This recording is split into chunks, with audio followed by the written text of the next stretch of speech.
ఉండిపోయింది. ఆ నెమ్మది లేనటువంటి స్థితిలో ఉండిపోయావు నీవు. కనుకనే ఈ రాత్రి నీ ఆస్తి నీకు సంతోషం ఇవ్వదు, నీ బలము నీకు సంతోషం ఇవ్వదు, నీవు కలిగి ఉన్నది ఏది కూడా నీకు సంతోషం ఇవ్వదు. కానీ ఒకటి చెప్తాను, అదేంటో తెలుసా?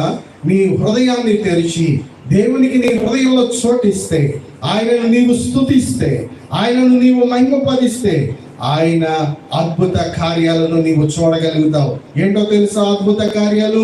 నీవు ఇదివరకు ఏ సంతోషంలో లేవో ఆ సంతోషాన్ని దేవుడు నీకు ఇస్తాడు.